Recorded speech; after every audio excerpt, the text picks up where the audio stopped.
Christmas Eve didn't knock. It crashed into the mansion like a cold, quiet wave, snow tapping the tall windows, wind pressing against the stone, and a silence so clean it felt like it had been polished. Victor Romano sat at the head of a dining table meant for 12. There was one plate, one glass, one chair pulled out. Everything else stayed perfectly aligned, like the house itself was afraid to breathe too loudly around him. The grandfather clock in the hall ticked with a steady confidence, as if time had somewhere to be. Victor didn't. He stared at the candle in the center of the table, unlit. He could have lit it. He could have filled the house with lights and music, could have thrown a party, could have invited 100 people who would have shown up just to say they'd been there, but none of them would have mattered. His phone buzzed again, face down beside his plate. He didn't touch it. The screen lit the table edge with a blue flash. Another message, another "Merry Christmas, boss." Another photograph of a crowded room full of smiling faces.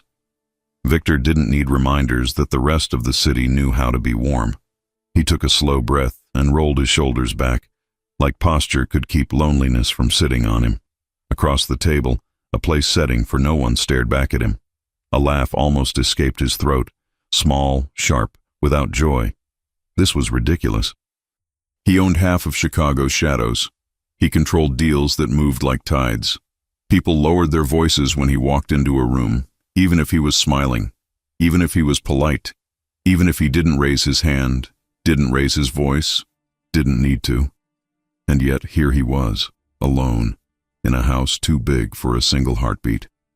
The scent of rosemary and butter drifted in from the kitchen. His chef had cooked anyway, out of habit or fear or simple professionalism. Victor had dismissed the staff hours ago, told them to go home, told them to be with their families, told them he didn't need anything. They'd smiled like he was lying, then left like he was telling the truth. Victor glanced toward the hallway. The front door was far, but he could picture it perfectly. The heavy wood, the ironwork, the keypad panel, the quiet security cameras watching for a threat that didn't exist tonight. He wasn't in danger. He was just alone. He pushed his chair back with a soft scrape and stood. His black dress shirt fit him like it had been tailored to his patience. No tie. The top button undone. His sleeves rolled up slightly, not because he was casual, but because he was tired of feeling like a man in armor. He walked into the kitchen. It was bright, warm, and spotless. Too perfect, like the room wasn't used for living, only for serving. Stainless steel gleamed under recessed lights. The stove was off. The counters were empty except for one covered platter, a folded note, and a single mug of coffee that had gone cold. Victor stopped in front of the platter and lifted the lid. A plate had been left for him. Sliced roast, mashed potatoes, green beans, and a piece of cornbread. Not fancy, not decorated, just food, real food. Like someone had wanted him to actually eat, not just pretend to. He stared for a moment, then picked up the note. Mr. Romano, I know you told everyone to go home. I did too, but I didn't like the idea of you sitting at that huge table with nothing. So I asked the chef if I could make a plate. He said yes. Merry Christmas. Grace. Victor read it twice, slowly. Grace, his new maid, Grace Miller. She'd started 2 weeks ago, right before the city went full holiday madness. He remembered the interview, polite, calm, eyes steady. Mid-20s, average height, dark hair usually pulled back. She'd worn a simple sweater and jeans, no makeup that screamed for attention, no perfume trying to impress. But her presence had done something anyway, not in a cheap way, not in a pretty girl in the house way, in a the room feels different when she's in it way. Victor hadn't expected to notice. He didn't expect to notice anyone anymore. He'd trained himself out of it, like a bad habit. Yet, he'd noticed her. She moved through the house like she belonged there, even while trying to make herself invisible. She spoke when necessary, and when she did, her voice had a warmth that made the marble floors feel less cold. And apparently, she left notes. Victor set the note down. The coffee mug sat beside it. He picked it up and took a sip out of reflex. Cold. He grimaced slightly, then, to his own surprise, chuckled. Of course. A man feared by people who'd done terrible things. And he was standing in his kitchen drinking cold coffee like a college kid pulling an all-nighter. He put the mug down and stared at the plate again. His stomach tightened. Not from hunger, but from the quiet thought behind it. Someone had thought of him. Not because they wanted something. Not because they feared him. Because they didn't want him to be alone at Christmas. Victor's jaw tightened. He wasn't used to kindness that didn't come with a price tag. He covered the plate again, not ready to eat, then walked back out, turning off the kitchen light behind him. The mansion swallowed him with its silence. He headed toward his study instead of the dining room. The study was his comfort zone. Dark wood, leather chair, a wall of books he rarely read but liked to own. The fireplace was lit, because routine was routine. He sat behind the desk and opened his laptop. Numbers, reports, messages. The screen filled with information that mattered to other people.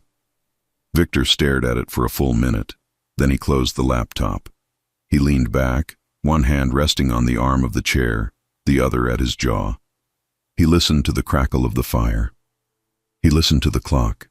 He listened to the house.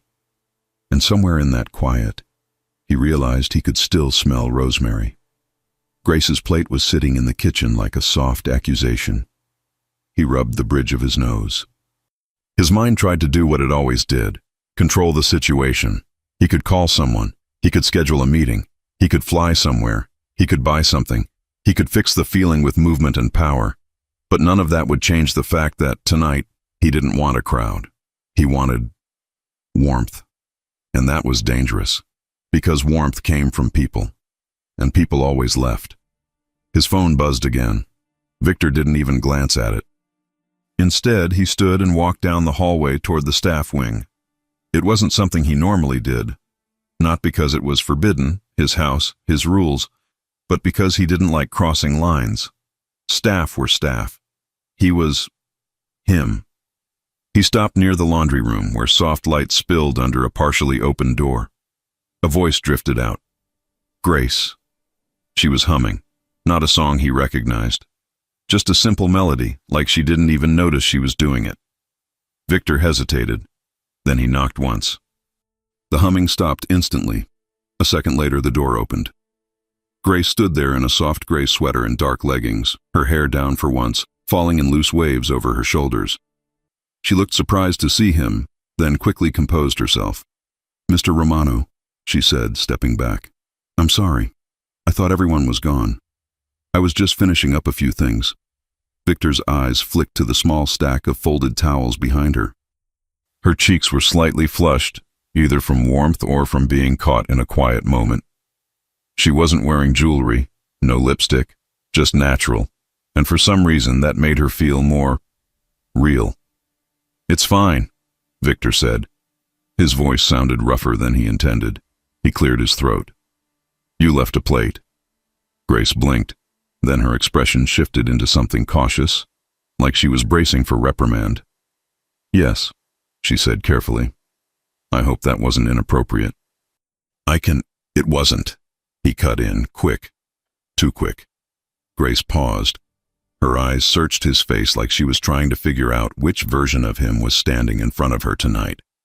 Victor exhaled slowly. Thank you. Her shoulders relaxed, just a little. You're welcome. He nodded once, like that was the end of the interaction, but his feet didn't move. Grace tilted her head. Did you eat? Victor's mouth tightened.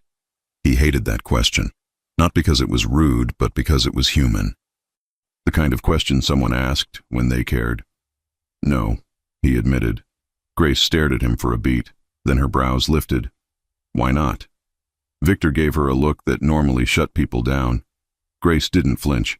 She just looked at him like he was a man who hadn't eaten dinner, not a man who owned half the city's silence. Victor felt something shift in his chest. Annoyance, maybe, or something else. I wasn't hungry, he said. Grace's lips pressed together.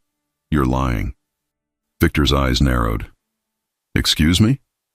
Grace swallowed, then immediately regretted it. I'm sorry, I shouldn't. But Victor didn't look angry. He looked interested. No one talked to him like that. Ever. Grace tried to recover with a weak smile. I didn't mean it like... I just mean, you seem like someone who forgets to take care of himself. Victor leaned a fraction closer, his presence filling the doorway without him trying. And you think it's your job to remind me? Grace's cheeks warmed. No, I mean, kind of. I'm your maid, not your mother. Victor's lips twitched. Was that a joke? He almost smiled. Almost. Grace saw the twitch, and emboldened by the fact that he hadn't thrown her out, she added, "If I start nagging you about vegetables, please fire me." Victor let out a quiet sound, half a laugh, half disbelief. Grace blinked, surprised she'd gotten anything out of him. He looked at her, really looked. In the soft light, her eyes were a deep brown with tiny gold flecks, like warm whiskey. Her skin looked soft. Her mouth looked distracting. Victor immediately hated his own thoughts. He stepped back, putting space between them. "You can go," he said. Grace's brows drew together. "I was going to. I just needed to finish these." Victor nodded toward the towels. "Leave them." She hesitated. "I don't mind." "I do," Victor said. Grace opened her mouth, then closed it. For once, she listened without arguing. She reached for her coat from a hook on the wall, slipped it on, and grabbed her bag from a chair. When she moved, her hair brushed her shoulder, and Victor had the sudden, stupid impulse to reach out and tuck it behind her ear. He didn't. He kept his hands to himself like a man with discipline. Grace looked up at him. "Are you okay tonight?" Victor's jaw tightened. "I'm fine." Grace didn't move. She stood there like she was weighing something in her mind, something risky. Then she took a breath and said quietly, "You don't have to be alone, you know." Victor's eyes sharpened. "Grace, I'm not trying to be weird," she said quickly. I know what it's like." Victor studied her face. "What it's like to be alone." Grace nodded. To be surrounded by space and still feel empty. Victor didn't answer, because if he answered honestly, he'd say yes. And he couldn't say that to his maid. Grace shifted her bag strap on her shoulder. "I'm going home," she said. "I made dinner for myself. It's nothing special." Victor's mind jumped to an image he didn't ask for. Grace in a small kitchen, moving around in socks, humming that quiet melody, stirring something on the stove. Warm, real, the opposite of this mansion. Grace looked up at him again, and there was a softness in her gaze that didn't belong in his world.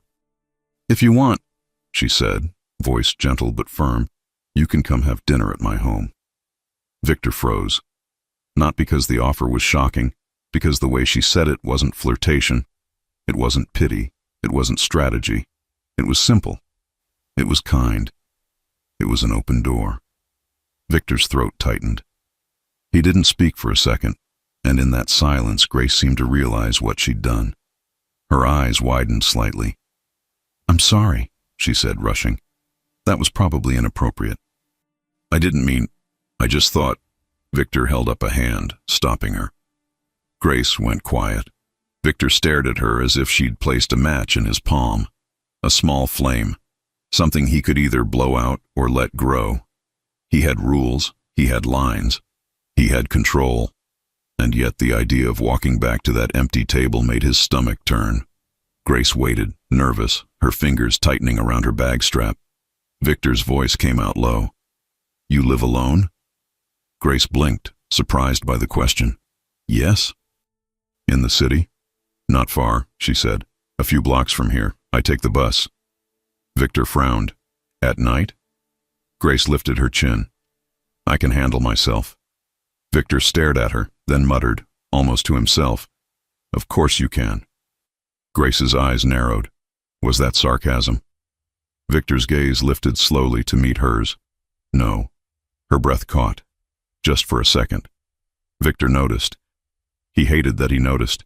He stepped back, making room for her to pass. "Go," he said, his voice controlled again. "It's cold." Grace hesitated. "So, that's a no?" Victor didn't answer. Because he didn't know. Grace swallowed. "Okay," she said softly. "Merry Christmas, Mr. Romano." She walked past him, her shoulder brushing his arm by accident. Or maybe not an accident. Victor went still at the contact. Her warmth lingered for a fraction of a second, and it felt like someone had pressed a hand against ice. Grace paused at the end of the hallway, turned back, and gave him a small, uncertain smile, like she wasn't sure if she'd just made a mistake or started something. Then she left. The front door closed somewhere in the distance with a heavy final sound. Victor stood alone in the hallway, the air suddenly colder than before. He could still smell her shampoo. Clean, lightly sweet, nothing expensive. Just her. He walked back to the dining room without thinking, stared at the massive table, and felt his chest tighten with something that wasn't anger and wasn't pride. It was want. Not hunger. Not power. Want. His phone buzzed again. Victor finally picked it up. Not to answer messages. Not to check business. Just to look at the time. 9:12 p.m. The city outside was alive. Families laughing. Couples holding hands under Christmas lights. People going home to warmth. Victor stared at the empty chair across from him. Then he glanced toward the front door. He could stay. He could eat the plate she left and pretend it was enough. Or he could step out into the snow, knock on her door, and cross a line he'd never crossed before. Not as a boss, not as a man feared by everyone, but as a lonely man who'd been offered a seat at a small table. Victor's hand tightened around the phone. And the question sat in the room with him, heavy and unavoidable. Was he really going to spend another Christmas alone, when Grace Miller had just given him a way out? Victor didn't return to his study. He stayed in the dining room, standing beside that long table meant for crowds, staring at the empty chair across from him as if it had made a decision on his behalf. The house was too quiet, too perfect, too cold in a way heat couldn't fix. He went back to the kitchen and lifted the lid from the plate Grace had left. The food smelled real, warm, like someone had made it for a person, not a boss. He set the lid down again. Tonight wasn't about eating. Victor grabbed his black coat from the entryway closet and stepped outside. Snow dusted the driveway and the iron gate, and the wind cut through the air like it had been waiting for him. He didn't call a driver. He didn't signal security. He just walked, hands in his pockets, collar up, breath turning to smoke. Chicago was alive. Couples under Christmas lights, families carrying bags and laughing. A man dragging a Christmas tree down the sidewalk like it was the happiest burden in the world. Victor followed the address he remembered from paperwork he'd barely glanced at. A brick building, older, smaller. A string of blinking lights around the entrance, cheap and uneven, but somehow charming. He stopped at the buzzer panel and stared for a second longer than necessary. Then he pressed. Miller, 3B. A pause. A voice soft and surprised through the speaker. "Hello?" "It's Victor," he said. Silence. Then a sharp inhale. "Mr. Romano?" "Victor," he corrected low. "I'm outside." Another pause, longer this time, like her brain needed a moment to catch up with reality. "Okay, wait, I'm coming down." The door buzzed open. Victor stepped into the warm lobby and waited near the mailboxes. It smelled like pine cleaner, old wood, and someone's dinner. Footsteps hurried down the stairs. Grace appeared on the landing and froze when she saw him. Her hair was down, loose over her shoulders. She wore a simple red sweater and black leggings, barefoot in fuzzy socks like she'd forgotten it was winter because she was too stunned. "You actually came," she said. "You invited me," Victor replied. Grace blinked fast, then stepped aside. "Come up. It's not fancy." Victor followed her up the stairs. The building creaked with every step, and he realized he hadn't heard a normal house sound like that in years. Grace fumbled her keys, cheeks flushed, and opened the door. Warmth spilled out, not just heat, but life. Her apartment was small, clean and cozy. A tiny Christmas tree sat on a side table, slightly crooked. A blanket lay on the couch. A vanilla candle flickered on the coffee table. It wasn't polished. It was lived in. Victor stepped inside and paused. Grace shut the door behind him and leaned against it for a half second. like her body needed support. Then she straightened and tried to sound casual. "This is it," she said. "My glamorous life." Victor looked around slowly. "It's warm." Grace gave him a look. "Yes, that's the goal." He took off his coat and hung it on a hook by the door. Without it, his presence filled her space in a way that made Grace shift, suddenly aware of him. Victor noticed the quick flick of her eyes over him. Too fast to be obvious, too honest to be meaningless. Grace rushed toward her small kitchen corner. "I made pasta," she announced, a little too loud. "Nothing special." "It smells good," Victor said. She turned, narrowing her eyes. "You didn't eat the plate I left you, did you?" Victor lifted a brow. "Are you going to scold me?" "Yes," she said instantly. Something almost like a smile tugged at his mouth. "No," he admitted. "I didn't." Grace folded her arms. "Why not?" Victor held her gaze for a second too long. "I wasn't hungry." Grace stared, then blurted, "You're lying." Victor's eyes sharpened. For most people, that would have been the end of the conversation. For Grace, it was the beginning. She realized what she'd said and immediately backtracked. "I'm sorry. I didn't mean. You look like someone who forgets to take care of himself." Victor studied her, quiet. "And you think that's your responsibility?" Grace huffed, half embarrassed, half stubborn. "No, but I also don't like watching someone sit alone at a table big enough for a wedding." Victor didn't answer. Grace pointed toward a small table by the window. "Sit, before I change my mind." Victor sat. The chair creaked. He looked down at it like it had offended him. Grace laughed once, surprised by her own bravery. "It's old. Be nice." "I am being nice," Victor said. Grace brought 2 plates and set one in front of him. Creamy pasta, black pepper, parsley, cheese. Simple, comforting. She sat across from him, then suddenly looked shy, like the reality of him being there had finally reached her. Victor picked up his fork and took a bite. It was good. Not fancy. Not trying too hard. Just satisfying. He looked up. "This is good." Grace exhaled, shoulders relaxing. "Thank you." They ate in a quiet that didn't feel awkward. The radiator hissed. Somewhere in the building, a TV played softly. Outside, snow drifted past the window, streetlights turning it into glitter. Grace watched him, curiosity in her eyes. "You look like you don't know how to act." Victor didn't look up. "I'm fine," Grace snorted. "Sure." Victor finally met her gaze. "Is this your hobby? Talking back to me?" Grace's lips twitched. "No, cooking is my hobby. Talking back is just an added feature." Victor's eyes narrowed, amused against his will. "An added feature." Where Grace leaned forward slightly, voice softer. "You don't have to be Mr. Romano here." Victor's throat tightened. "Then who am I?" Grace stared at him like she was deciding whether to be honest. "You're a man," she said quietly. "Who's been alone too long." Victor set his fork down. The words hit too close because they were true. He forced his voice steady. "Tell me about you." Grace blinked. "Me?" "You," Victor repeated. "Not your work. Not your schedule. You." Grace looked down at her mug of water, fingers tightening around it. "I grew up in Indiana," she said. "Small town. I wanted out. I moved here for a fresh start." "Family?" Victor asked, careful. Grace's jaw tightened. "Not really." Victor didn't push. He just nodded, and something in her expression softened. Relief that he wasn't digging for pain. Grace tilted her head, trying to change the tone. "What about you? Were you born intimidating?" Victor's mouth twitched. "Chicago." Grace smiled. "That explains it." For the first time that night, Victor let a quiet sound escape.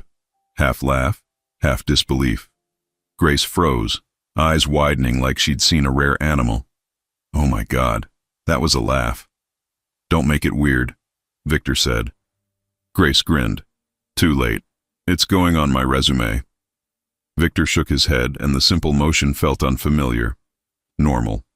Grace stood to clear the plates. "Dessert," she announced. "I have apple pie." Victor lifted a brow. "You just happen to have pie?" Grace stared at him like he'd insulted her honor. "It's Christmas. I'm not a monster." She returned with 2 slices, set one in front of him, and sat again. Victor took a bite. Warm apples, cinnamon, flaky crust. It tasted like a memory he didn't have. Grace watched him. "Well, it's good," Victor said. Her smile turned genuine, bright in a way that made his chest feel tight. For a moment, he forgot to look away. Grace noticed his stare and shifted, suddenly unsure. "What?" Victor's voice dropped. "You're different." "Different from what?" she asked, cautious. "From everyone who's ever been around me," Victor said, simple and honest. Grace's smile faded. "That sounds like a compliment and a warning." "Maybe it's both," Victor admitted. Grace held his gaze, then said firmly, "I'm not trying to get anything from you." "I know," Victor said immediately. The speed of his answer surprised her. It surprised him too. Grace's voice softened. "Then why are you looking at me like that?" Victor's throat tightened. "Because I don't want to leave. Because your apartment feels like oxygen. Because you make my life feel human." Instead, he asked, "Why did you invite me?" Grace didn't hesitate this time. "Because you looked lonely." Victor's jaw clenched. "I'm not." Grace lifted a hand, stopping him gently. "I know what people think you are, but I'm not talking to what people think. I'm talking to you." The air between them grew heavy, quiet, warm, charged. Grace broke it first, forcing a lighter tone. "Also, you looked like you needed pasta." Victor's eyes narrowed. So this was charity. Grace gasped dramatically. "How dare you? This is high-end Italian charity." "It wasn't Italian," Victor said. "But you are," Grace blurted, then immediately froze, realizing she'd crossed into personal territory. Victor didn't flinch. He just stared at her, and the calm in his eyes made her breathe again. "Coffee?" Grace offered quickly. Victor nodded. "Yes." She stood, turned her back to him, and started the small coffee machine. Victor watched her hands move, confident, practical, gentle, domestic in a way that made him want something he hadn't allowed himself to want. Grace brought him a mug and set it down. Her fingers brushed his hand. This time, it wasn't an accident. Both of them froze at the contact. Grace's breath caught. Victor's pulse jumped, sharp and undeniable. Grace sat back down, cheeks warm, eyes flicking away for a second. Victor wrapped his hands around the mug, as if the heat could keep him steady. Grace took a sip of her own coffee and tried to sound casual again. "So, do you always spend Christmas alone?" Victor met her gaze. "Usually." Grace frowned. "That's sad."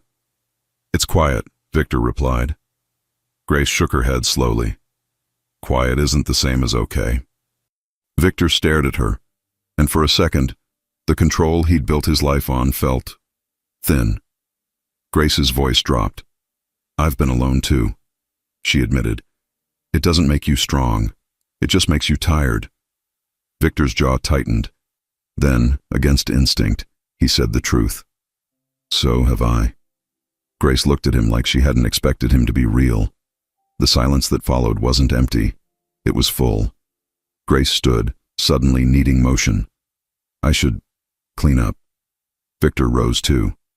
"I'll help." She spun toward him. "No." "Why not?" "Because you're you," she said, flustered. "And you don't wash dishes in my kitchen." Victor stepped closer, not touching, just filling the space. "Tonight, I do." Grace swallowed hard, then muttered, "Fine. But if you break a plate, I'm charging you." "Fair," Victor said. They stood side by side at the sink. Grace washed. Victor dried. Their hands brushed twice, 3 times, each touch small, each one louder than words. Grace tried to joke through it. "Do you know how to do that?" Victor glanced at her. "I'm not helpless." "Prove it," she challenged. Victor dried the plate slowly, deliberately. "Satisfied?" Grace's smile softened. A little. Victor's gaze slid to her face. Only a little? Grace met his eyes, and the teasing faded. No, she whispered. More than a little. The dish towel hung between them like a thin excuse. Victor's fingers tightened around it. Grace's breath hitched. Victor lifted his hand, slow, giving her time to stop him, and tucked a loose strand of hair behind her ear. Grace froze like the whole building had gone silent. His knuckles brushed her cheek. Her eyes lifted to his, wide and vulnerable. Victor's voice came out rough. Tell me to stop. Grace didn't. She whispered, Don't. Victor leaned in and kissed her, careful at first, like he was afraid she'd disappear. Then deeper, warmer, as Grace's hands curled into his shirt and pulled him closer. Her body trembled, not with fear, but with shock at how right it felt. She broke the kiss first, breathless, forehead against his chest. That just happened, she whispered, half laughing. Yes, Victor said. Grace looked up at him, eyes shining. I don't want to be a Christmas Eve mistake. Victor's gaze locked on hers. Then you won't be. A beat. Grace nodded slowly. Okay. Victor took his coat from the hook, and Grace walked him to the door barefoot, arms wrapped around herself like she was holding on to the warmth. Victor paused with his hand on the knob. Will you let me see you tomorrow? Grace blinked. Tomorrow is Christmas. Exactly, Victor said. Her smile turned soft and certain. Yes? Victor leaned in and kissed her again, short, gentle, promising. Merry Christmas, he murmured. Merry Christmas, she whispered back. Victor stepped into the hallway and closed the door. He stood there for a second, staring at it like it had just rewritten his life. Then his phone buzzed. A message from his head of security. Call me. Now. It's urgent. Victor's steps slowed on the stairs. His jaw tightened as he stared at the screen, the warmth of Grace's apartment still on his lips. Because whatever was urgent had the power to reach into the one good thing he'd felt in years. And Victor Romano had a sharp, immediate certainty. He wasn't going to let anything touch her. Victor didn't sleep. He went back to his mansion, walked through rooms that suddenly felt even emptier than before, and stood at the edge of his bed staring at the untouched pillows like they were an insult. Grace's apartment still clung to him. Warm air, vanilla candle, her laugh, the taste of cinnamon on her lips. And then there was the message. Call me. Now. It's urgent. He'd returned it as soon as he stepped outside her building. Talk, Victor had said, voice low. His head of security, Ian Parker, didn't waste time. We have a situation. Victor's spine tightened. Where? Not at the house. Not yet, Ian said. But someone's been asking questions. Victor's jaw clenched. About me? A pause. About her. Victor's blood cooled. Grace Miller, Ian added. Your new maid. Victor stood still in the snow outside her building, staring at her warm window on the third floor as if he could shield it with his body. Who? Victor asked. We don't know, Ian said. It started as small. A guy at a corner store asking what time she leaves work. Another person asking the building super if she lives alone. And today, someone tried to get her address by calling the agency that placed her. Victor's voice turned sharp. Did they give it? No, Ian said quickly. But it means someone's trying. Victor's grip tightened around his phone. Why would anyone care about her? Ian's answer was careful. Because she works for you, and you don't have weak spots, not obvious ones. Victor's jaw flexed. He hated that it was true. You're saying she's a target, Victor said. I'm saying she could become one, Ian replied. And tonight, Christmas Eve, someone might assume you're distracted. Victor's gaze lifted to the street, to the families passing, to the lights and snow and laughter. The world looked so harmless, but he knew better than anyone how quickly harmless could turn.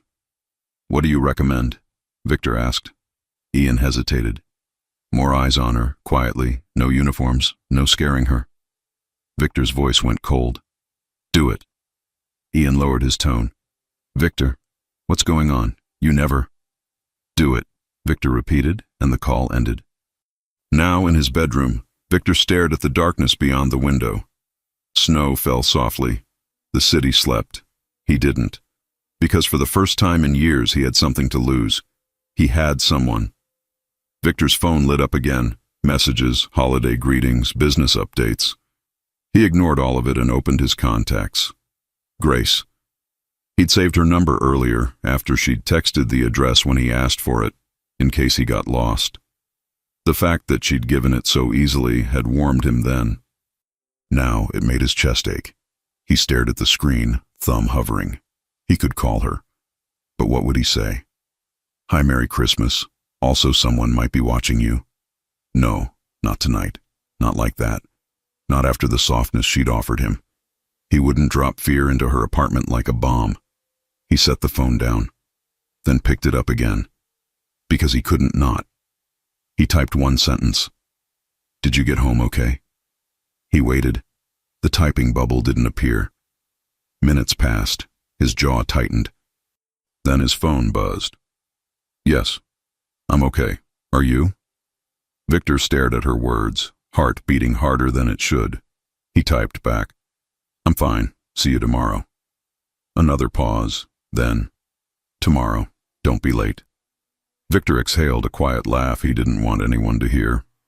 He locked his phone and stared at the ceiling until morning. Christmas Day arrived with pale light and fresh snow. Victor stood in his kitchen, staring at his coffee like it held answers. His mansion was silent again, but it didn't feel the same. It felt temporary, like an empty stage waiting for someone to step into the scene. He checked his phone. No new alerts, no new threats. But Victor didn't relax. He dressed like he had somewhere important to be. Black jeans, a charcoal sweater, a coat that made him look like trouble even when he wasn't trying. He didn't wear a tie. He didn't want armor today. Ian called once. 2 guys near her building, Ian said. Not close enough to spook her. We're tracking them. Victor's jaw clenched. Keep them off her. We will, Ian said. But Victor, if she doesn't know, she won't be careful. Victor stared out the window at the snow-covered driveway. I'll handle it. He ended the call and drove himself, not in an SUV, in a simple black sedan that didn't scream power. He parked a block away from Grace's building and walked through the snow like he belonged on the street with everyone else. Families passed him carrying gifts. A kid waved at him for no reason. Victor nodded back, slightly confused by normal life. Grace opened her building door before he even buzzed, like she'd been watching. She stepped out in a cream-colored coat with a scarf wrapped around her neck. Her cheeks were pink from the cold. Her hair was down again. And for a second, Victor forgot how to breathe. You're not late, she said, eyes bright. Victor's mouth twitched. I didn't want to test your rules. Grace grinned. Good choice. She walked closer, then stopped, suddenly shy, like she wasn't sure if she was allowed to touch him in public. Victor didn't hesitate. He leaned down and kissed her, quick, soft, but clear. Grace's eyes widened after, like she was still surprised he could be gentle. Then she smiled, warm and real. Hi. Hi, Victor said, voice low. Grace looked past him. So, what's the plan? Are you going to let me cook again? Victor lifted a brow. Do I have a choice? Grace laughed. No. She turned and started walking down the sidewalk. Victor fell into step beside her, hands in his coat pockets, shoulders close enough that their arms brushed. The contact sent heat straight through him. Grace glanced up at him.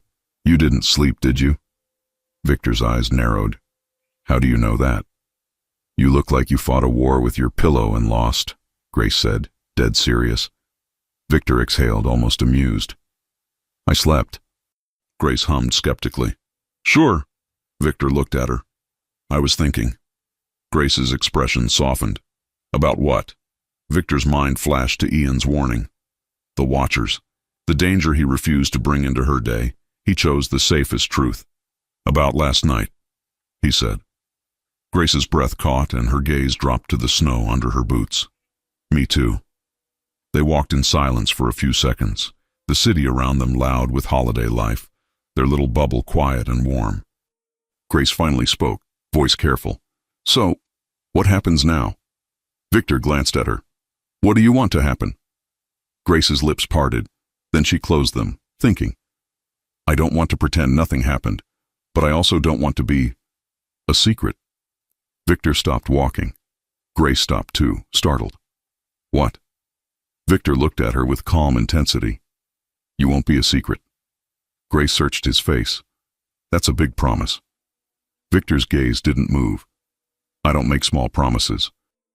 Grace swallowed, and Victor saw the vulnerability in her eyes. She wanted to believe him. She was just afraid of being foolish. Victor stepped closer, lowering his voice. I want to see you. I want to take you out. I want to know you. Grace's breath shook. Victor. He didn't touch her yet. He gave her space to say no, space to step back. Grace didn't. Instead, she whispered, Okay. Victor's jaw tightened with something that felt like relief. Grace's smile flickered. Then she tried to lighten it because she was Grace. But I'm warning you, my life is not fancy. Victor's mouth twitched. Good. Grace blinked. Good? I have enough fancy, Victor said. I want real. Grace stared at him like no one had ever said that to her. Then she laughed softly, eyes shining. Okay, Mr. Riel, let's go. They kept walking. Grace led him to a small diner on a corner street. Nothing glamorous, just warm lights and the smell of coffee. She pushed open the door, and a wave of heat and noise hit them. People eating pancakes, kids whining, a waitress calling orders. Victor paused at the entrance, scanning by instinct. Grace noticed. Relax, she whispered, amused. The only thing that attacks here is the syrup. Victor's eyes narrowed. You're sure? Grace smiled. I'm sure. They sat in a booth by the window. Grace slid in first, then Victor sat across from her. For a second, he just watched her hands, how she took off her gloves, how she tucked hair behind her ear, how she rubbed warmth back into her fingers. The waitress came over, cheerful. Merry Christmas. What can I get you? Grace answered easily. Coffee and pancakes. The waitress looked at Victor, eyebrows lifting slightly, like she recognized him or at least sensed his presence. Victor ordered simply. Coffee. Grace stared at him. That's it. Victor glanced at her. You said I have to eat. Grace pointed at the menu. Then eat. Victor's mouth twitched again. Fine. He ordered eggs and toast like a man following rules he didn't fully understand. When the waitress left, Grace leaned forward, eyes playful. See? You can be normal. Victor's gaze locked on hers. I'm only normal because you're making me. Grace's smile softened. Then I'll keep making you. The words landed between them like a promise. Victor felt his chest tighten. He kept his voice steady. You shouldn't. Grace blinked. Why? Because you don't know what I am. Because you don't know what people do to things I care about. Victor didn't say that. He said, because you'll get tired. Grace stared at him like he was being ridiculous. I'm not tired of you. Victor's eyes darkened. You don't know me. Grace's voice dropped, gentle but firm. Then let me. Victor held her gaze, and the urge to reach across the table and pull her close hit him hard. He didn't. Not here. Grace's pancakes arrived. Victor's eggs came. Grace immediately stole a piece of his toast without asking. Victor stared at her hand. Was that necessary? Grace chewed innocently. Yes. Victor's eyes narrowed. You're stealing from me. Grace swallowed and leaned back, smug. Merry Christmas. Victor exhaled a quiet laugh, shaking his head. Grace smiled like she'd won something, and she had, because she'd made him laugh in public. After breakfast, they walked again, slower now. Grace pointed out little things. Decorated windows, carolers, a dog wearing a Santa hat. Victor listened, pretending he wasn't enjoying it as much as he was. At one corner, Grace stopped to watch a street musician playing a holiday song on a saxophone. The tune was cheerful, soft. Grace glanced at Victor. Do you ever do things like this? Just be out? Victor's voice was low. Not often. Grace's eyes softened. You should. Victor looked at her. With you? Grace's cheeks warmed. Yes. Victor's gaze dropped to her mouth for a second. Grace noticed. Her breath hitched, and she looked away like she was trying to remember how to stand. Victor stepped closer, lowering his voice. Come home with me.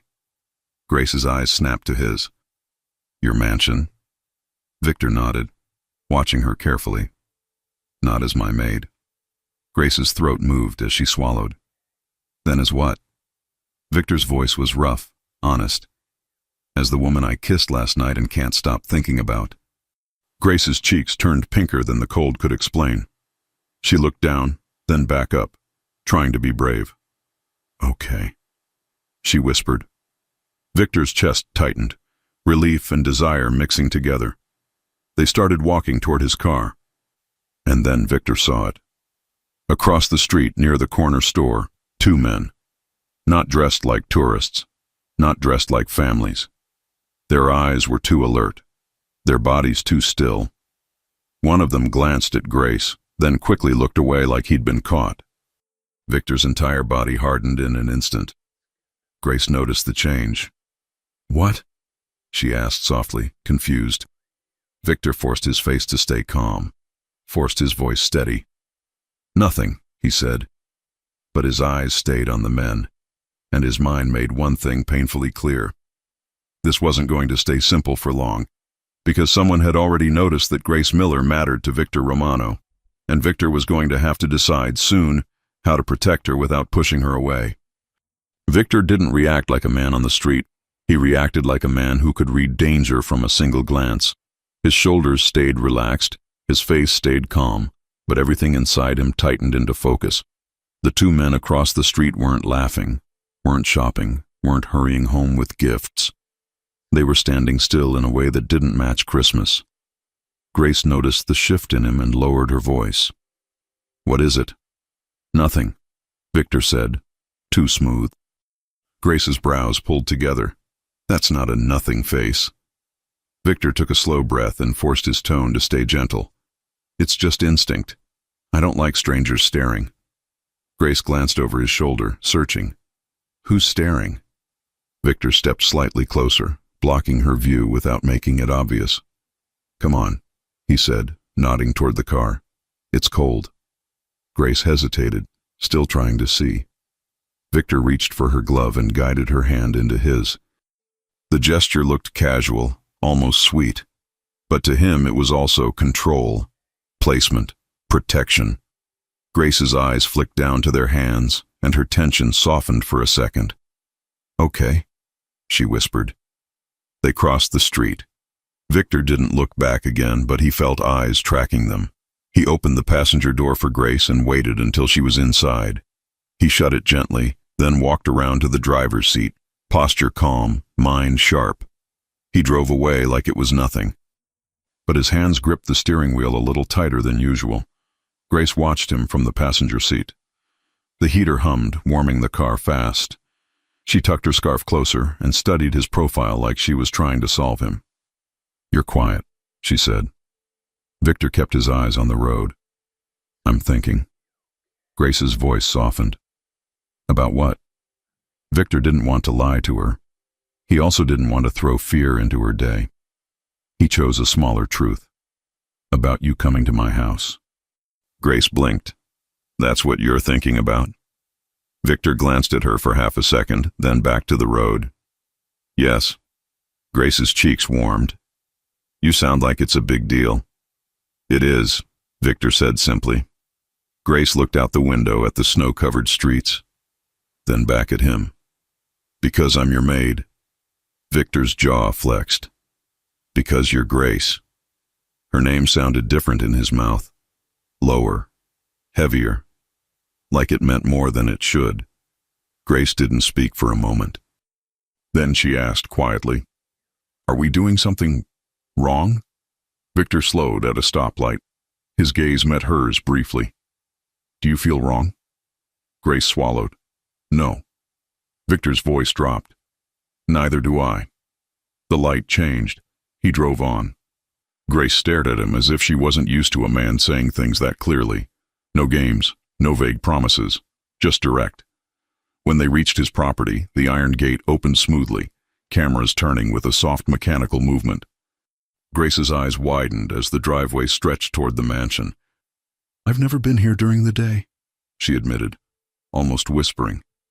Victor parked near the front steps and got out first. He opened her door and offered his hand. Grace took it. Her fingers were warm inside her glove. Victor felt it through the fabric anyway. They walked inside, and the house greeted them with quiet, polished air. Everything looked perfect, like it was designed to impress someone who didn't exist. Grace stepped into the entryway and turned slowly, taking it in. "It's beautiful." Victor watched her face, waiting for the next part, the discomfort, the distance, the reminder of their different worlds. Grace didn't pull away. She just looked around, then looked back at him. "But it's so quiet." Victor's throat tightened. "Yes." Grace took off her coat and hung it carefully, like she respected the space but refused to be intimidated by it. "It needs music," she said. Victor lifted a brow. "You want to redecorate my life already?" Grace smirked. "I want to keep you from turning into a statue." Victor's mouth twitched. "Fair." Grace wandered toward the living room drawn by the fireplace. The room was large, elegant, and empty in the way expensive things often were. Grace walked to the mantel and saw the stockings, unused, perfectly arranged, probably put there by someone on staff out of obligation. She touched one lightly. "Do you do Christmas here at all?" Victor leaned against the doorway, watching her. "Not really." Grace looked back at him, eyes soft. "That's going to change." Victor's chest tightened. "Because you say so?" Grace nodded like it was obvious. "Yes." Victor shook his head, amused despite himself. "You're going to be trouble." Grace smiled. "Good." Victor walked closer, slower now, letting the tension between them become something they didn't have to ignore. "Are you hungry?" he asked. Grace's eyes flicked to his mouth. "Not for food." Victor froze for a split second. He didn't expect her to say it out loud. Grace realized she had, and her cheeks went pink. She tried to save herself with humor. "I mean, unless you have pancakes." Victor stepped closer, voice low. "Grace." She looked up at him, breath shallow, eyes bright and nervous. Victor's hand lifted slowly, giving her time to stop him. His fingers brushed her cheek, warm skin, soft. He felt her lean into his touch without thinking. "You're sure?" he asked, quiet. Grace swallowed. "About you?" Victor nodded once. Grace whispered, "Yes." Victor kissed her. This time it wasn't in a small kitchen with dishes between them. It was in his home, in his world, with firelight reflecting in the windows and the snow falling outside like the city was holding its breath. The kiss started slow, almost careful. Then it deepened, and Victor's control shifted into something else. Attention, devotion, need. Grace's hand slid up his sweater, fingers curling at his shoulders. Victor's arm wrapped around her waist, pulling her closer until her body pressed against his like she belonged there. Grace broke the kiss first, gasping softly. Her forehead rested against his chest. "This is insane," she whispered. Victor's mouth brushed her hair. "Do you want me to stop?" Grace lifted her head. "No." Victor's eyes darkened. "Then don't call it insane." Grace exhaled a shaky laugh. "Okay, it's dangerous." Victor went still. He didn't like that word. Grace noticed and corrected softly. "Not like that. I mean, emotionally. Because I already feel attached." Victor's jaw tightened. He lifted her chin gently. "Say what you mean."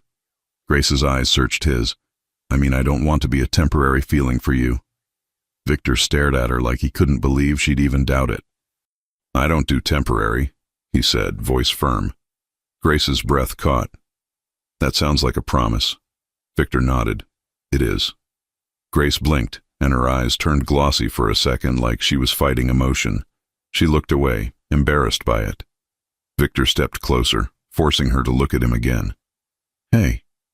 Grace's voice trembled. "I'm fine." Victor's eyes narrowed, but his tone stayed gentle. Stop saying that when you're not.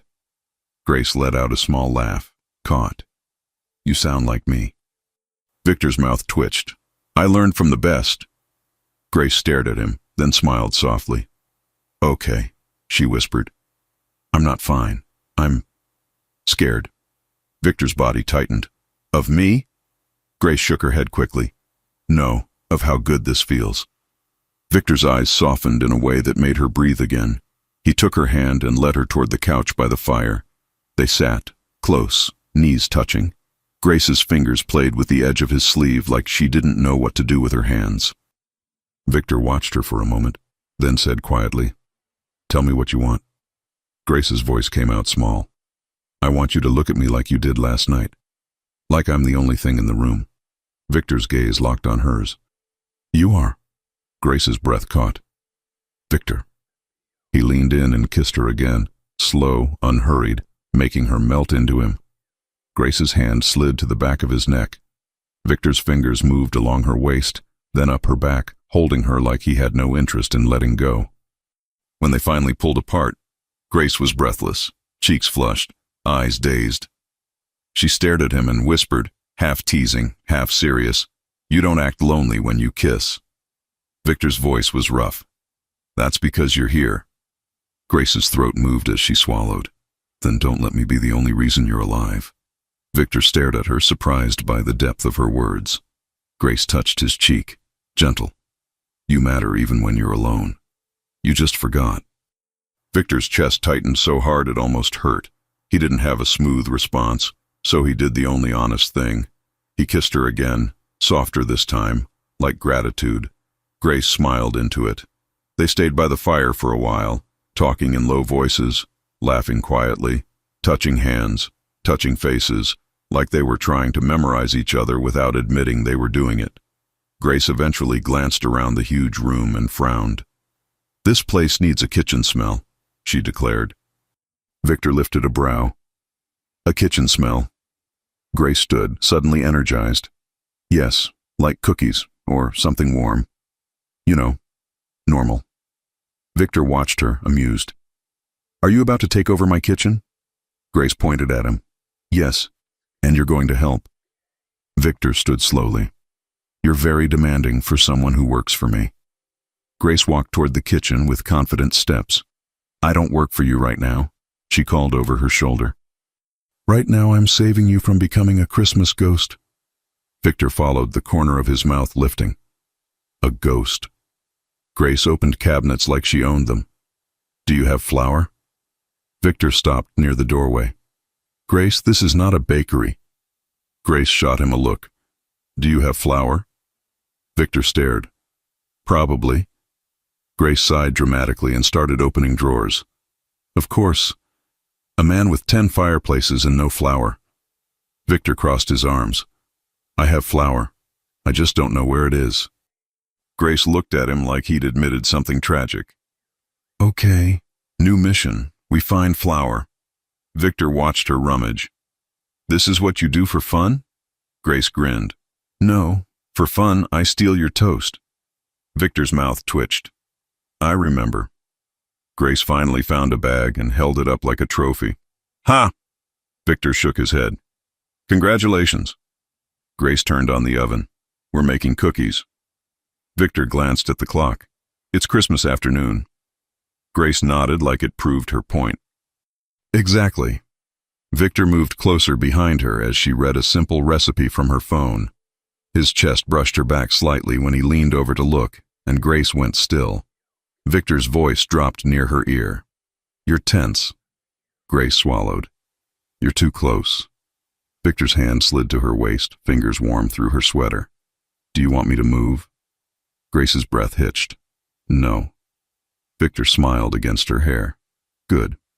Grace tried to focus on the recipe, but her voice turned shaky. Okay, we need sugar. Victor's fingers tightened slightly at her waist. Sugar. Grace nodded quickly. Yes, sugar, not whatever you're doing. Victor kissed the side of her neck, just a brief soft press of his lips. Grace gasped, grabbing the counter. Victor. His voice was low and calm. You said you wanted me to look at you like you're the only thing in the room. Grace turned her head, eyes wide. Not while I'm holding flour. Victor's gaze dropped to her mouth. Then put the flour down. Grace stared at him, then let out a shaky laugh. You're impossible. Victor's eyes stayed on hers. And you're here. Grace's teasing faded into something tender. She reached up and touched his cheek. Yes, she whispered. I'm here. Victor kissed her. Slow, deep, making the world narrow to heat and breath, and the smell of vanilla from her hair. When they pulled back, Grace rested her forehead against his. If we burn these cookies, she whispered, I'm blaming you. Victor exhaled a quiet laugh. I'll accept responsibility. They managed to make cookie dough between kisses and stolen touches, laughing when Grace accidentally dusted flour onto Victor's black sweater. Grace held up her flour-covered fingers. Oops. Victor stared at the white smudge on his chest. You did that on purpose. Grace's eyes sparkled. Maybe. Victor stepped closer, voice low. Then you're going to clean it. Grace's cheeks warmed. With what? Victor's gaze dropped to her mouth. Use your imagination. Grace froze, then swallowed, trying to stay brave. You're not fair. Victor's hand slid to the back of her neck. Neither are you. The oven beeped, snapping them back to reality. Grace hurried to shape the cookies onto a tray, cheeks still pink. Victor stood behind her like a quiet shadow, watching her with a look that made her feel seen. When the cookies finally baked, the mansion changed. The air smelled sweet and warm. Cinnamon and butter. It smelled like life. Grace pulled the tray out and inhaled happily. There, she said. Now it's a real house.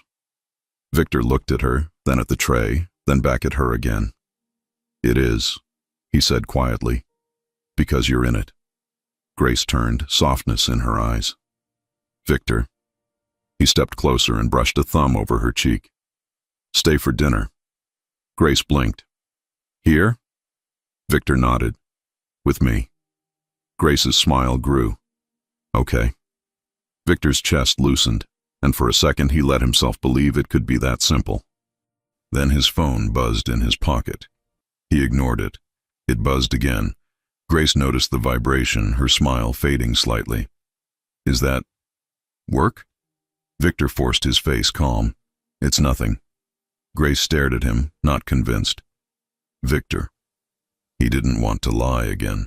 He also didn't want to ruin this. So he did something he rarely did. He told her part of the truth. Sometimes, he said slowly, my life doesn't stay quiet when I want it to. Grace's eyes softened with concern. Is something wrong? Victor watched her, his chest tightening with the urge to protect her from even knowing.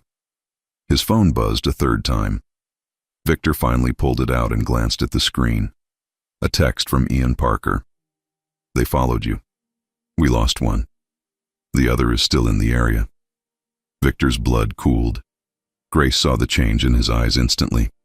What? She whispered. Victor locked the phone and slid it back into his pocket, forcing his voice steady. Grace, he said carefully, I need you to promise me something. Her brows knitted. Promise what? Victor stepped closer, hands gentle on her arms, eyes fixed on hers. If I ask you to do something, he said, low and serious, you do it.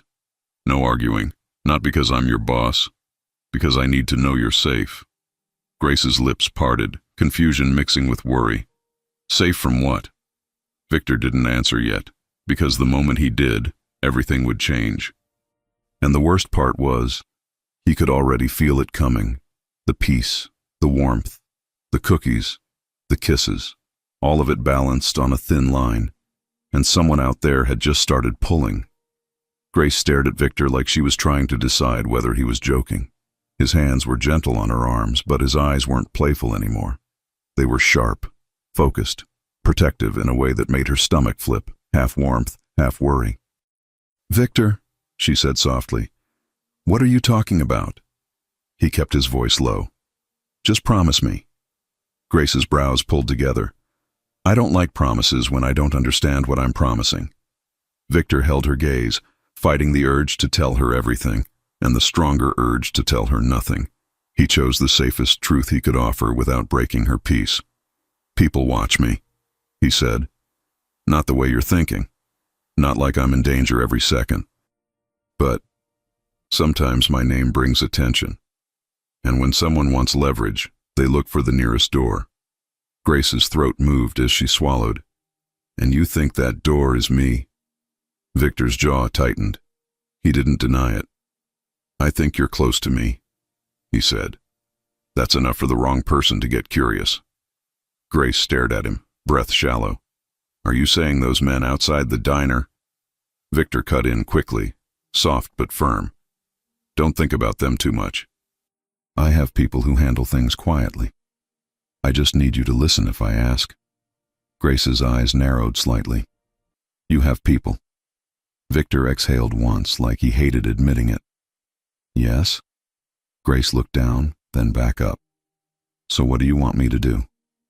Victor's shoulders eased a fraction, relieved she wasn't panicking. For tonight. Stay here. Grace blinked. Here? At your house? Victor nodded once.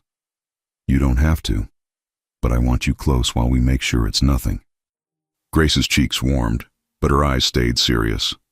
Close for safety, or close because you want me close? Victor didn't hesitate. Both. Grace's lips parted. The directness hit her the same way it had hit her in the diner. No games, no confusion, just truth. She tried to lighten it because fear wasn't her style.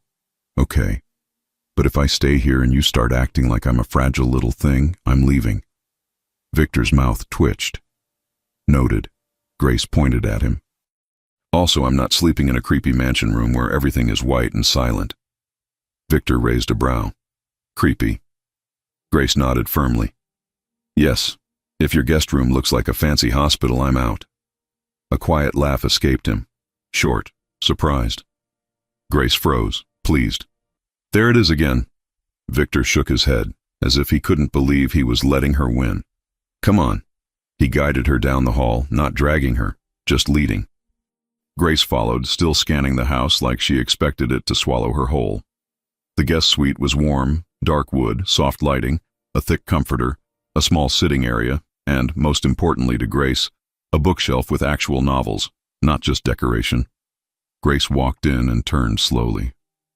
Okay, she admitted. This is not a hospital.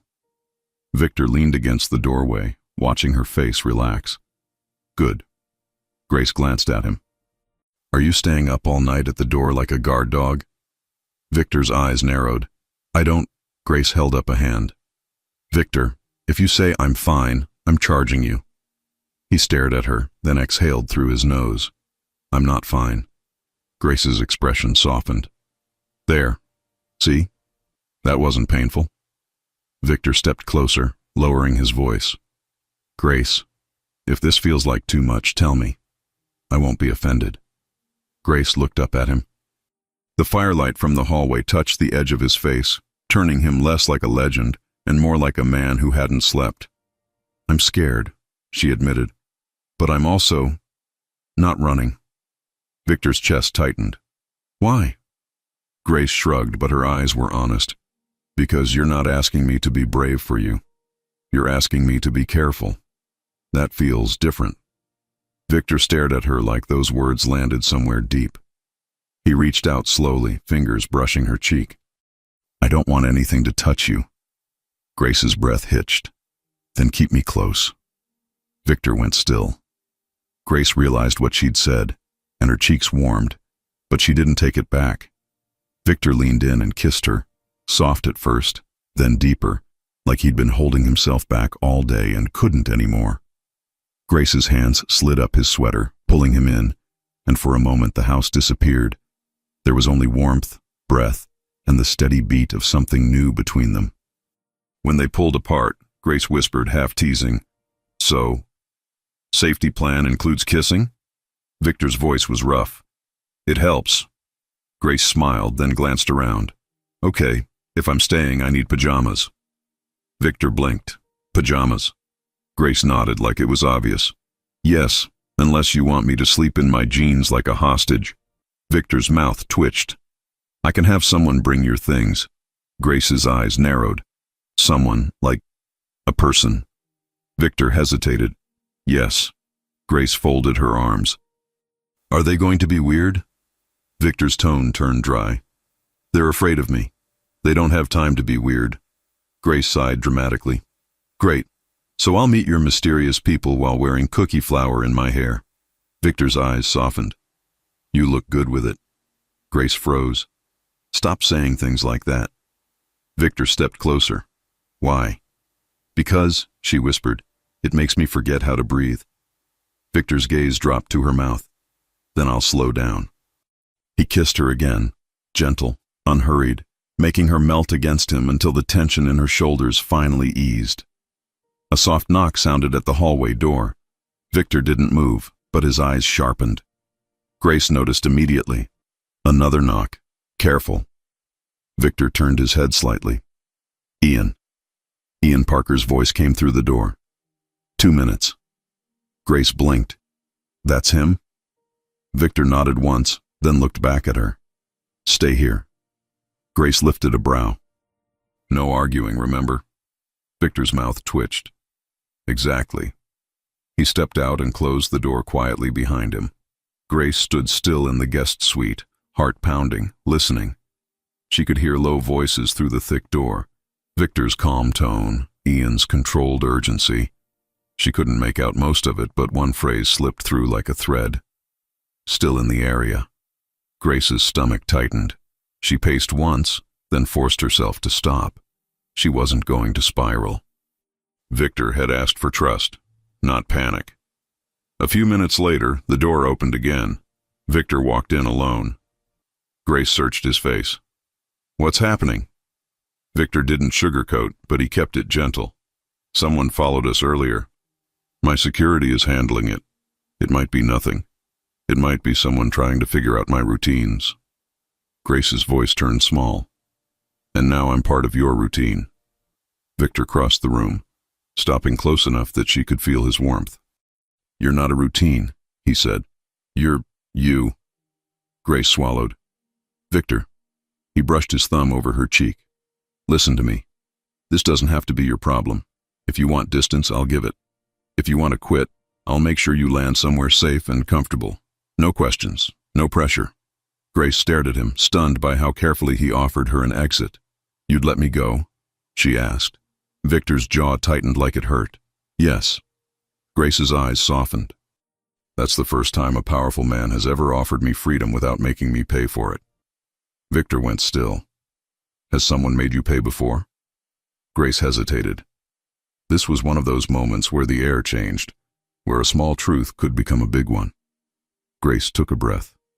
I didn't come to your house because it was my dream job, she admitted quietly. Victor's eyes sharpened.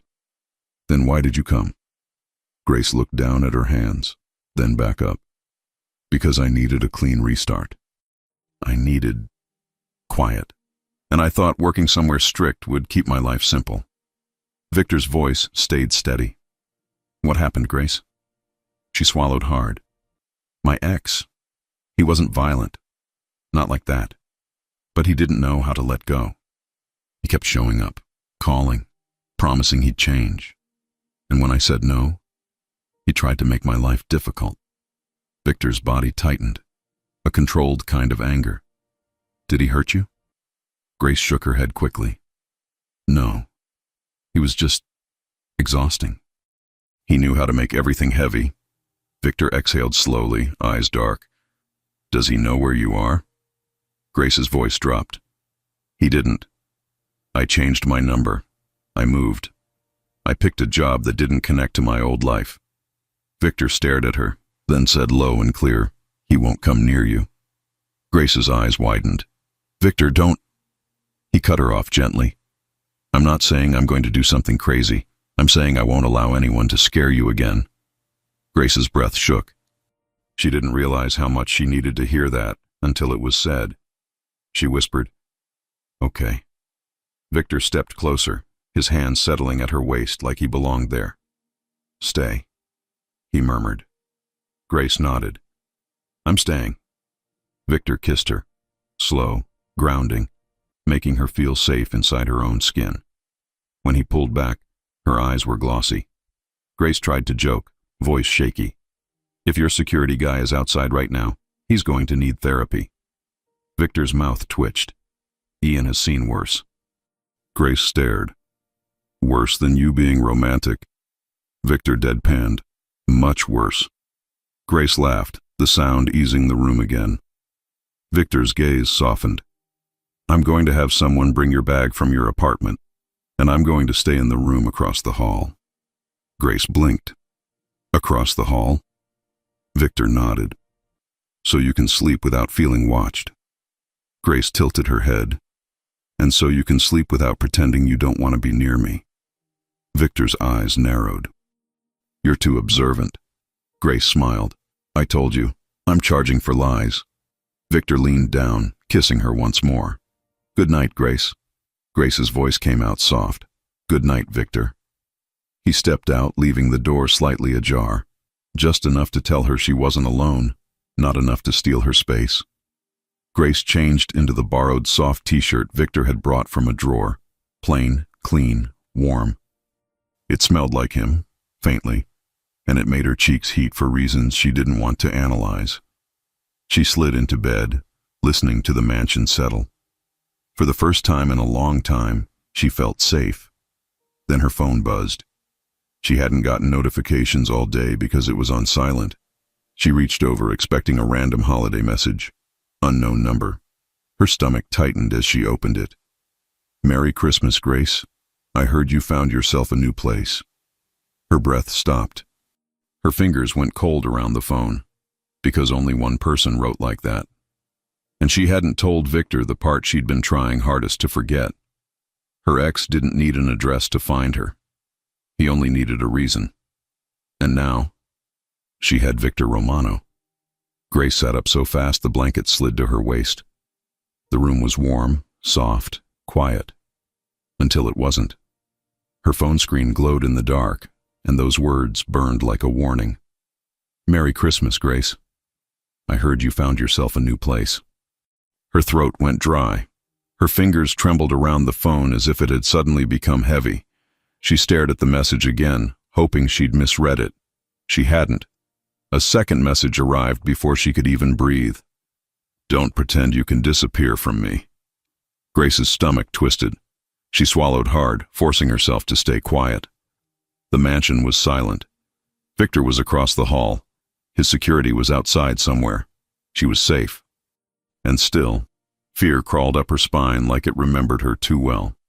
She stared at the open doorway, the small crack of light from the hall, and fought the urge to run to Victor immediately. Not because she didn't trust him, because she didn't want to be the problem. She didn't want to drag the mess of her past into the one good thing she'd found. Grace's thumb hovered over the keyboard. She could reply. Tell him to stop. Tell him she'd call the police. But she knew how this worked. He wanted a reaction. He wanted to know she was scared. Grace locked her phone, hands shaking, and swung her legs out of bed. She padded to the door in her socks, cracked it open a little more, and looked across the hall. Victor's door was open too, just a sliver, like he'd left it that way on purpose. Grace took a breath and crossed the hall quietly. She knocked once, barely a sound. The door opened immediately. Victor stood there fully dressed, like he hadn't slept at all. His eyes were sharp, but the moment he saw her face, they softened. Grace, he said quietly. What happened? Her voice came out thin. I got a message. Victor's jaw tightened instantly. From who? Grace swallowed. My ex. Victor didn't move, but something changed in him, like warmth snapped into steel. He stepped aside. Come in. Grace walked into his room. It was darker than hers, simpler, like he didn't live here so much as survive here. Victor closed the door behind her, then turned, watching her carefully. Grace held her phone out, fingers still shaking. I didn't answer. Victor took the phone gently, read the messages once, then a second time. His jaw flexed. He handed it back. You did the right thing. Grace let out a breath she didn't realize she'd been holding. Victor, I didn't tell you everything. He stepped closer, voice low and steady. Tell me now. Grace's eyes burned with emotion she didn't want to show. He found me before, even when I changed my number, even when I moved. He has this way of slipping into my life like a bad smell you can't get rid of. Victor's eyes narrowed, not at her, at the idea of someone doing that to her. Grace rushed on, trying to stay in control. He wasn't violent, not physically, but he kept pushing, showing up, talking like I owed him my attention. He'd make little comments, like he knew things, like he was watching. Victor's voice stayed calm, but it was colder now. What's his name? Grace hesitated. She hated giving that man space in the air, but Victor needed it. Ethan Caldwell, she whispered. Victor repeated it once, quietly, like he was storing it. Ethan Caldwell. Grace's hands twisted together. Victor, I don't want you to do something reckless. Victor's gaze locked on hers. I'm not reckless. Grace almost laughed, because the man was a storm in a tailored sweater, but she didn't. She just pleaded softly. Promise me you won't make this worse. Victor stepped closer, and his hand settled on her arms, grounding her. Grace, he said, slow and firm, nothing you tell me makes you a problem. Her eyes filled despite her effort. It feels like it does. Victor's voice softened. Look at me. Grace lifted her gaze. Victor brushed his thumb under her eye, catching a tear she didn't want to admit was there. You're not ruining anything, he said. He's the one trying to ruin you. That ends now. Grace's breath shook. How? Victor didn't answer with threats. He answered with action. He picked up his phone and made a call. Grace watched him, heart pounding.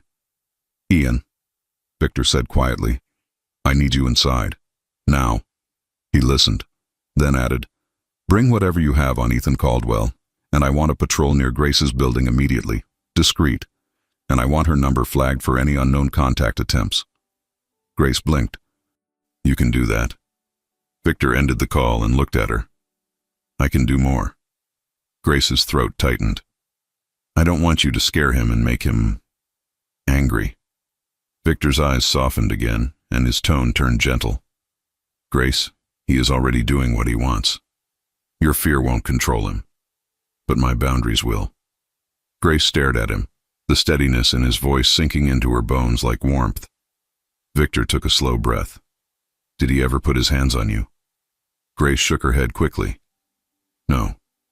Did he ever threaten you? Victor asked. Grace hesitated. Not directly.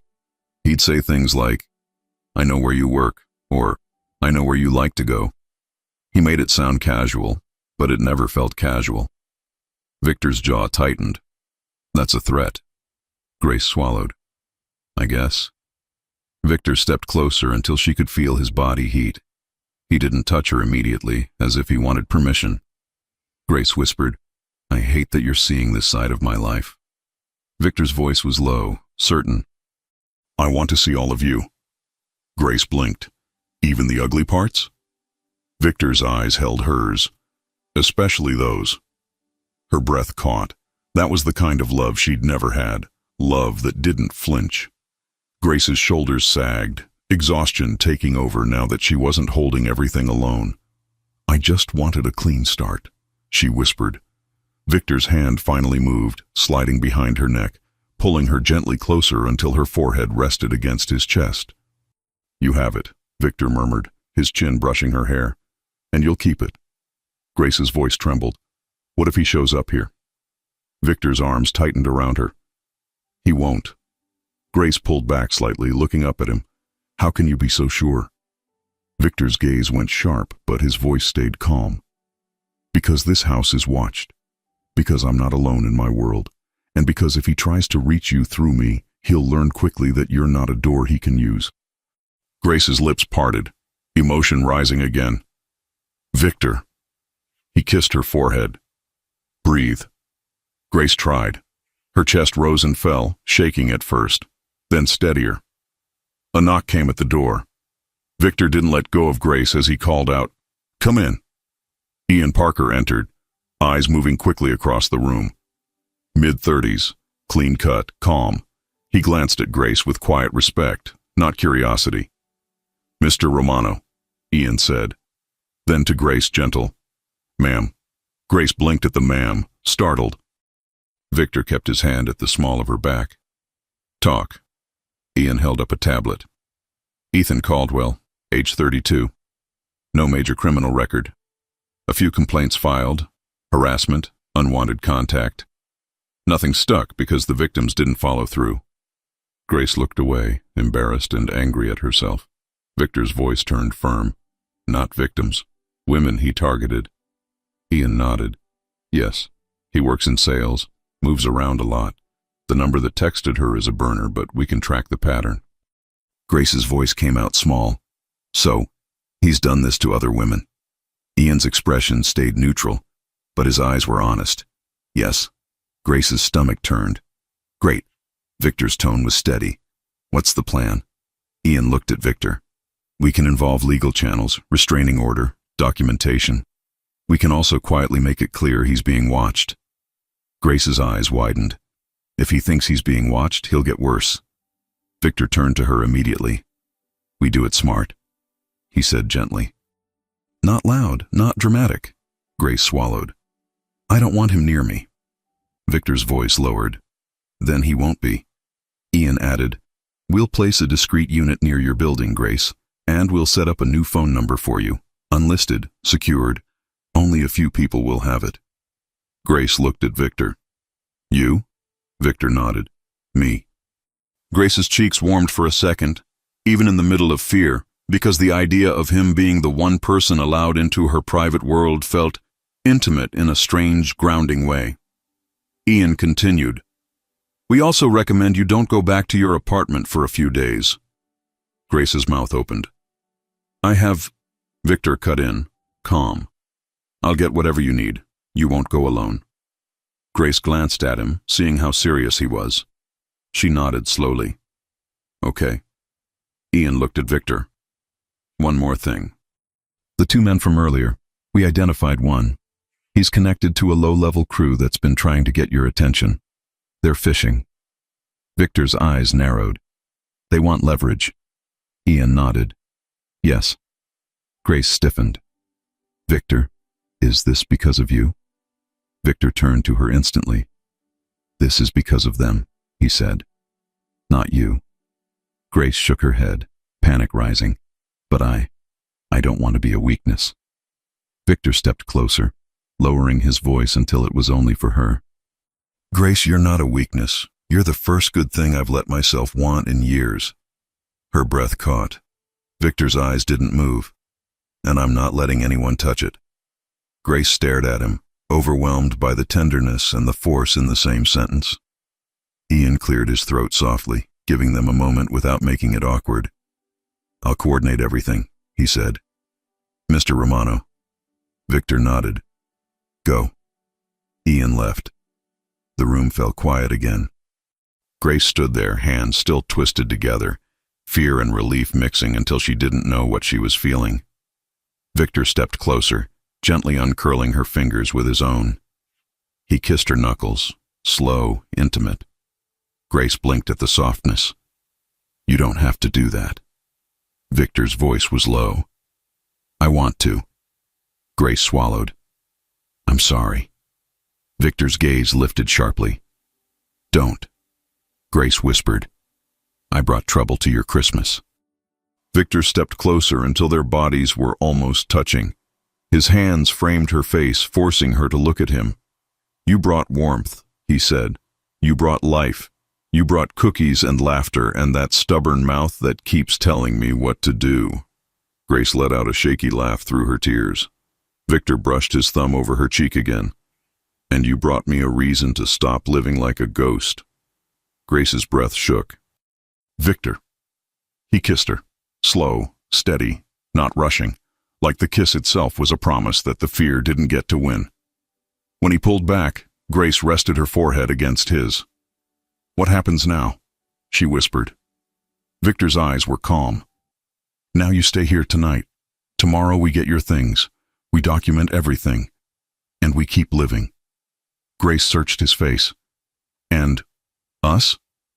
Victor's voice dropped. Certain. Especially us. Grace's lips parted, emotion flooding her again, but this time it wasn't fear. It was something warmer. Because for the first time, she wasn't facing the past alone. And Ethan Caldwell had just made one mistake he couldn't undo. He'd reminded Victor Romano how much Grace meant to him. And Victor wasn't the kind of man who let go once he decided something was his to protect. Grace woke to the smell of coffee and something sweet. For a second, she forgot where she was. Soft sheets, quiet heat, no traffic noise, no thin apartment walls.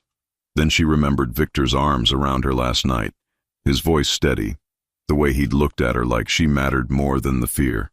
She sat up and listened.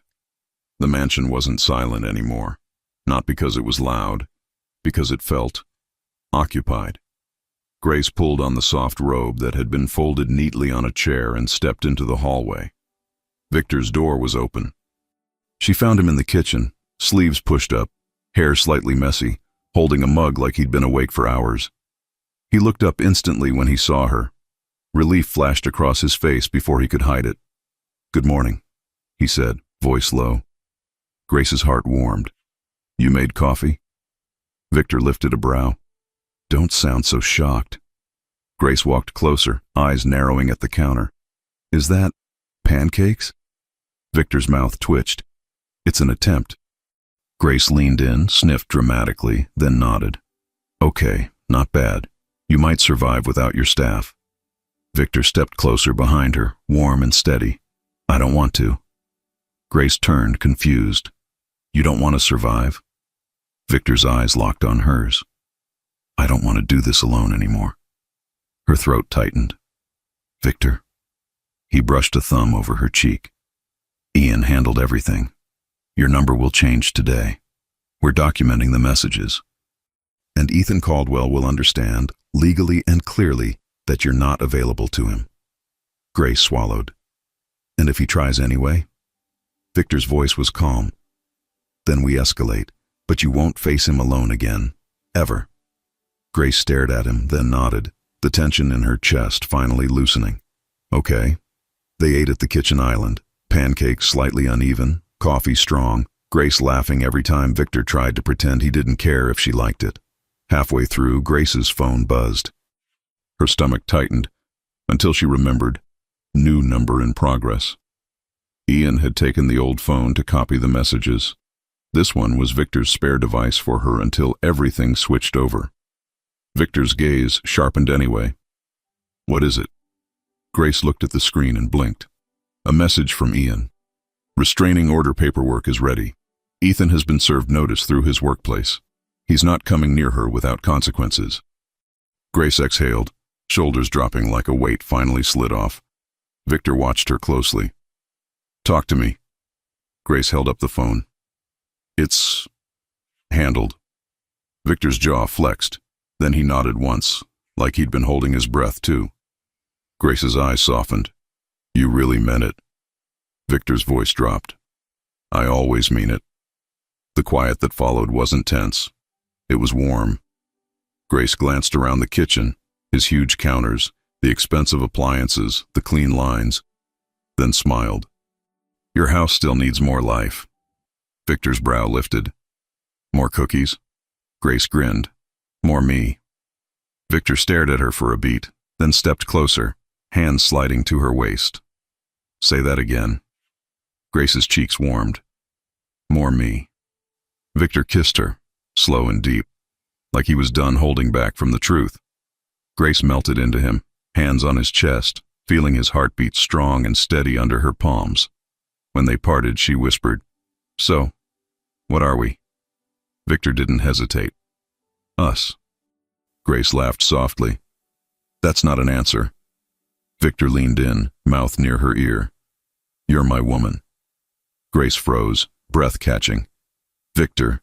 His voice stayed gentle, not possessive, not controlling, just certain. Not as a label, as a choice, if you want it. Grace searched his face, then nodded, eyes shining. "I want it." Victor kissed her forehead. "Good." Later that day, Victor drove her to get her things. Quiet, discreet, Ian's people nearby without being seen. Grace didn't step into her old apartment alone. Victor walked beside her, calm and steady, carrying her bags like it was the most natural thing in the world. When they returned, the mansion felt different. Grace set her small bag near the stairs, then looked around and smiled like she'd just made a decision. "I'm going to decorate," she announced. Victor blinked. "Decorate what?" Grace pointed at the whole place. "Everything." Victor stared, then muttered, "God help me."